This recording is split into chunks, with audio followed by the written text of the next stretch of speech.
Genau, der Titel ist anrüchig, der Inhalt. It is a shady title, but not a shady content, because we are talking about modularization. Now you might think, modularization again, didn't we have that?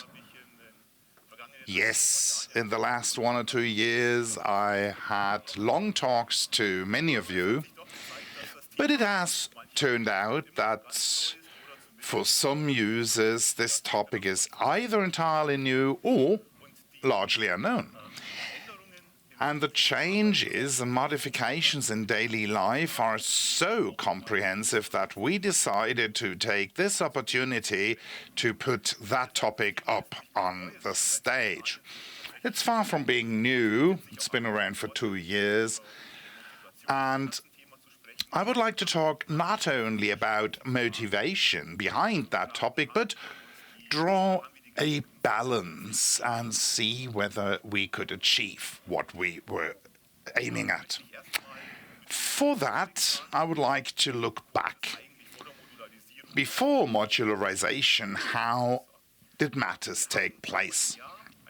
Once a year, an SP, a service pack, was published with about 450 new features, smaller improvements, or epics. Of these 450 features that were also already promised, there was some wane, because it's hard to plan for such a long time, and some fell over backwards, couldn't make it to the service pack.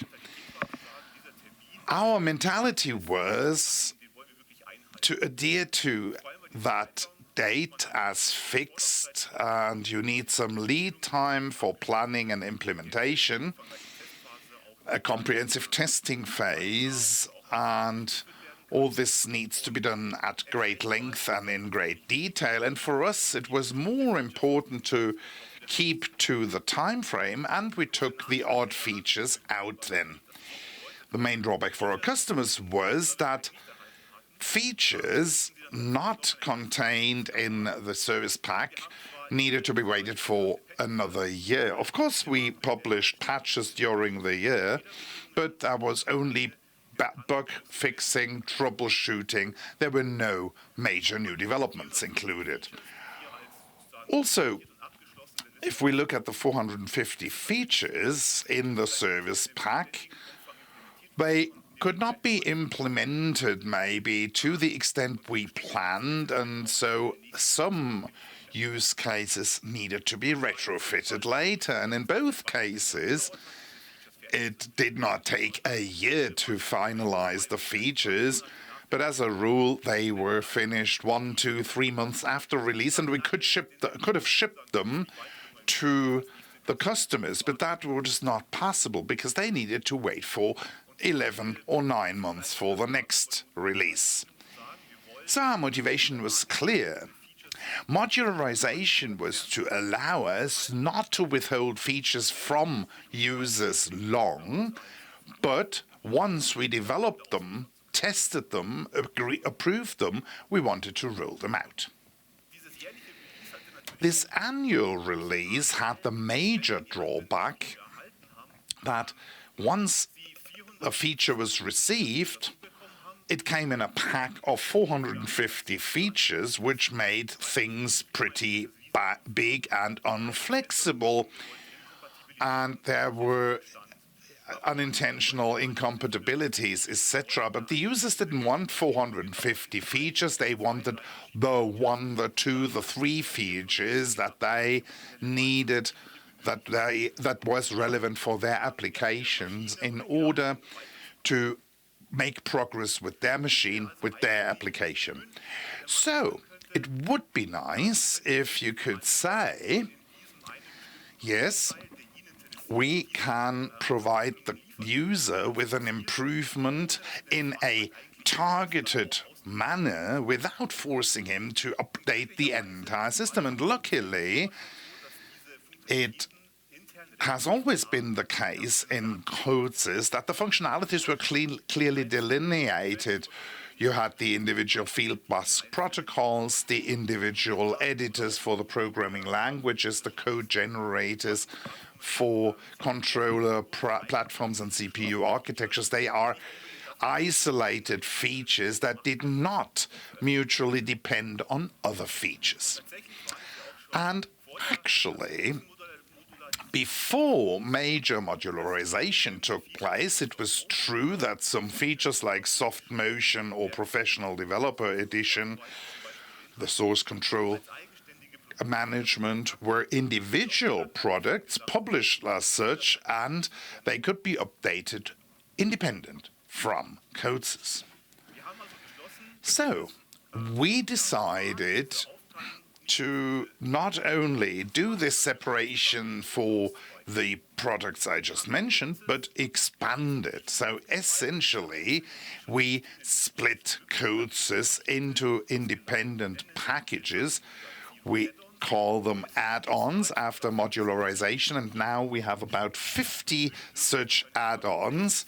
In the meantime, might be 60 even, because some others have been generated in the meantime.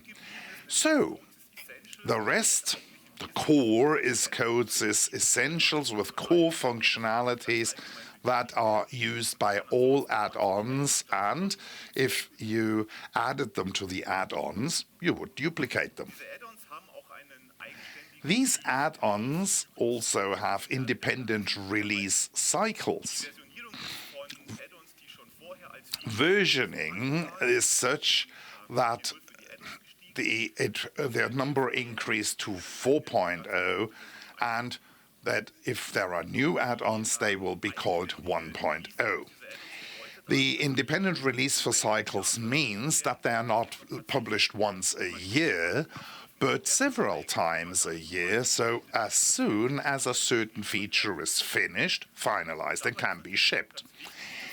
In that, it's very important that these add-ons are independent from the essentials and compatible to various versions, because only this will allow the customer to say, I will now update this add-on rather than the entire system. So they are not linked to a service pack, but have a minimum requirement as to version.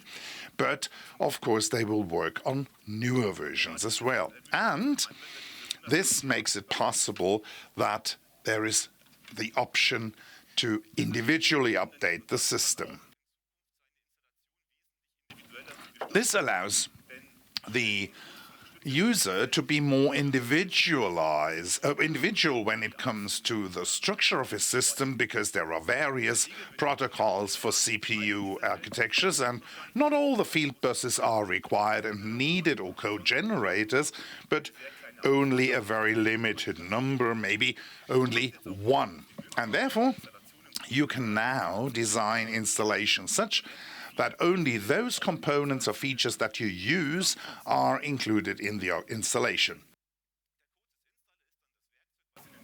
The CODESYS install is the tool, or installer is the tool that you use for installation. And this replaces the package manager that you have grown used to over the years. Now, some of you might think, only in March did we receive SP19, and still it looks like the huge monolith that we had before modularization. So how does that fit to what he's talking about here? Actually, we decided to maintain classical setup in parallel, which is due to the fact that not all clients require that flexibility offered by us, and they are happy with this annual release cycle. Essentially, we use the annual release to apply or supply new features to the essentials, and once the release is due, we include all the relevant add-ons. So underneath the hood, every add-on will be updated with this annual release. Overall, this has an impact on the topic of how to work with CODESYS and compatibility. In the past, there was a clear version sequence. There was a service pack published every year with an ascending number, and then there was a compiler version. There was no compiler version, but had the or meant that CODESYS tries to pretend to be an old version. Here, as you can see, I can freely design my versioning or installation. I can install an SP17 and I can do an SP17 additional with the then latest add-on generation. And here you can see that the concept of a compiler version doesn't work at all. What's a new version? It doesn't make sense. There are only different versions. And what you can see here is how we reflect compatibility. It's not by telling an installation to act like another one, but now you have various states of installation in parallel, and for various statuses of applications, you have the appropriate version or application for the version of the machine I want to use. Of course, the trouble is that a user cannot see what is the version this project was designed with and what version do I need. And beside the installer, we have introduced the project inspection. This analyzes the correct CODESYS version with all the add-ons and everything, or was the project created with a different project combination? And then the user is asked the question, do you want to keep this project compatible? Do you want to log on a machine, do maintenance, or do you want to use the project to start new development on that basis and update everything, and there is no compatibility case? And combined with the installer, then CODESYS can either suggest a new installation or completely install the product completely new. Well, as I said, after 2 years of modularization and the two tools, it's time to strike a balance. Has it worked? Can we now roll out features faster? Did we achieve what we were aiming for? Actually, in the last 2 years, 84 add-on releases were done. 67 major versions, major meaning really new user functions were included, and 17 patches, which means that we reacted at short notice and fixed bugs or solve problems for users. There we were much more flexible in our reaction than in the past, and now we have the benefit that if there is a major error in the field, we can fix it and release it only once rather than needing to hotfix or patch on 2 or 3 service packs. So matters have become easier for our users, but for us, because nobody needs to look at the CODESYS version installed. In actual fact, in the last 2 years, we had 4 releases per month. Actually, the figure is higher because I only look at the new add-ons in parallel. We also regularly published classical patches, and of course our runtime SL products were released, so the number of releases is higher than these 4, but for modularization, let me focus on those. In actual fact, this is an impressive level or number, because bear in mind that Before modularization, there was one patch a month and one service pack a year, and now we could quadruple the number of releases, and that means we have achieved what we wanted to. Of course, we have a vision as to where to be heading. Are we satisfied with 4 versions? No, we are not. We want more. I think the top standard that we can set is per development team, per development cycle, 1 month, because we use the agile development methodology. There should be 15 releases per month. That is the gold standard that we should achieve. We will never achieve that most likely, but more than these 4. Owing to the high number of add-ons, 50 last year, even more, and also because of the variable release cycle of our add-ons, it is very difficult for the user to see clearly when is the next version due that includes my feature, or for those of you who still wait for the annual release, what features will be available once you have your cold close, and what will be included. And for you to answer that question more easily, we have the CODESYS release plan published on our website that gives you this structure. You see when the next release for an add-on is due, how certain it is, and what will the contents of that release. And how certain are we? There are various categories by the day, by the month, by a quarter. And we can also say green, very certain, red too. We would very much like to do that, but that is a thing of the future, second half of the year, for example. Priorities can change and imponderabilities can change plans, but this provides you with a tool to have a clear overview. This sounds very well. We split CODESYS in many modules, published them more often, have made 2 new tools available to our users, the CODESYS Installer and the Project Inspection.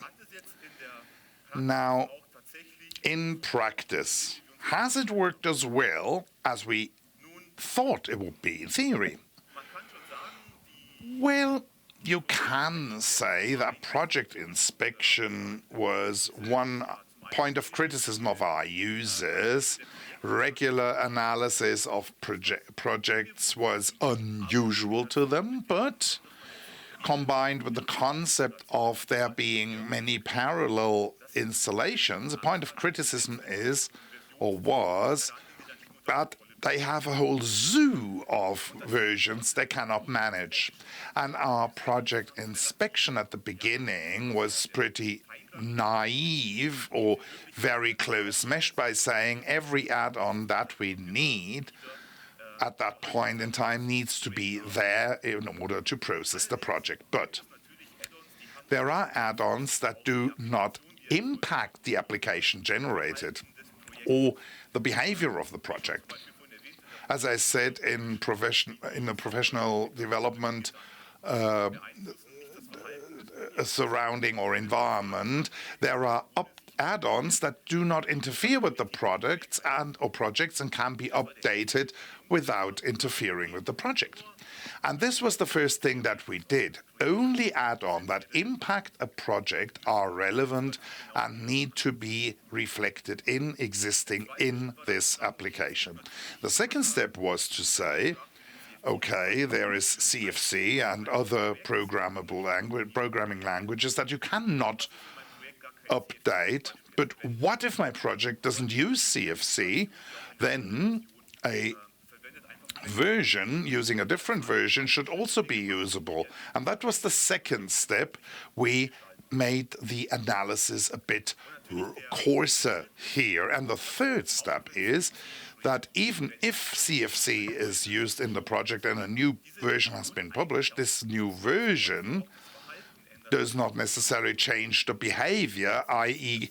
below the hood code generation, because it could be a release that makes usability improvements in the editor or security bugs are fixed. And then the add-on should be in a position to say, I am a new version, but below the hood I'm still compatible.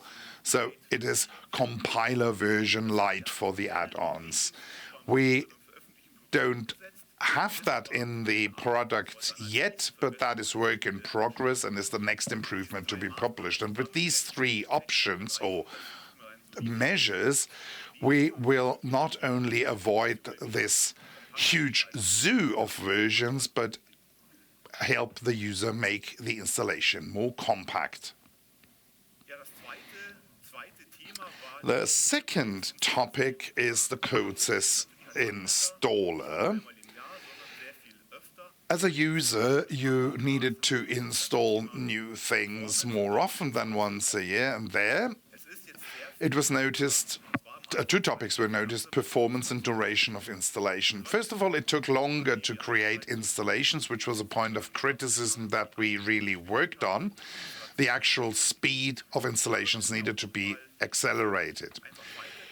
And then we thought further, concept-wise, saying maybe you don't have to create new installations every so often. And now we differentiate two cases. Either I have a new version, I start a new project and compile new information, then the installer is my tool of choice. Or I use something that I only use rarely or within the scope of a support case, then the installer can help me compile the project. But if I have a clearly defined set of project statuses that I use often and need often, a different tool would be better. It would be great if versions could be created fast on my computer, and if I have space problems, I can archive them readily. And ideally, the limit should not be internet speed or internet connection, but rather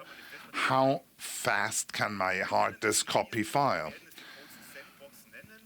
We will call it the CODESYS Sandbox as a working title. So you create an installation, you compile it as a zip or like a zip archive, then you archive it and can get it back from the server, and all that matters in time is the speed of the network and the internet connection, but nothing within the tool. Okay. I have talked about the techniques behind it, but AI is a must in my presentation. And then what do I need? What do I ask ChatGPT, which is a helpful tool and can provide you with information? So I said, what do I need to consider if I want to release software more often and in smaller modules? What will the answer be? Maybe I have forgotten something, overlooked something, who knows? Actually, the answer is very long, which surprised me. And if you just go through the list, let us see that we manage and cover everything. The first topic is architecture. Yes, that's true. Architecture is very important, and we were lucky with CODESYS V3 that we always had plugin architecture and we had packages. So we were well equipped to modularize matters, and that's the basis why we could do it in so short a time. But you must not forget that this architecture existed, but was never excessively used, like Kevin said, in the last 20 years when V3 has been using, and architecture has become a bit blurred over the years. So here there was quite some effort required in order to clearly delineate the architectural labyrinth and rectify all the sins. Had we not had the architecture, it would have been much more of an effort. The second topic has nothing to do with the product. It's about testing. And that's what you notice very soon. No matter how many add-ons you have, you create, you release updates for, if the test is a long, complicated manual process, it's the next bottleneck that limits rollout speed to the customer. Testing automation was very important to us before modularization, which was a benefit for large releases. But with modularization, it has shown that this topic is very important, and we increasingly invest in automation and new automation concepts. It is no longer that static anymore, but we try to implement that and include that in our development at various levels. Even if you automate tests, the next step is problematic. It must not be manual labor to roll out the add-ons to the customer or user. It must be fast, ideally at night, and as soon as possible, because only then can the benefits of automatic testing be used. And here we spent a lot of time and resources to this topic in order to use and implement continuous integration and delivery and automate add-ons and everything around it. Feedback, that might come as a surprise, but as we saw on the release plan, there are many add-ons that could or will be published, but there are various priorities. Some add-ons are more mature. There is no much need for development, and others that are newer require more looking into, more maintaining. Maybe there is more market pressure, user-based pressure. And now with modularization, because we are very flexible in the cycles, it is very important for us to get a clear feedback. What do our users want? What do they need? Where do they see necessity? Where do we need to do something? Where do we need to provide for more releases or no releases? And that is a mechanism that is implemented, where we also want to generate direct feedback from our users from CODESYS. Documentation finally. If nobody understands a feature, nobody will use it. So it's not only important to release fast, but to update the documentation and make it available to the user fast. And here also, with SP18 last year, our new online help was relaunched, and here it is very well capable of doing long, helpful lists. So you see that modularization doesn't stop at technical features, creating new tools, making new things available to the user. It's also a process-related topic. If you modularize as a company, you have to internally adapt, automate, and accelerate your processes so that you can actually bring the advantages to fruition. I could give you a long presentation about each of these 5 points, but I want to keep that for some other time in some other place. Thank you so very much for your attention, and should you have any questions, do not hesitate to find me on the information point.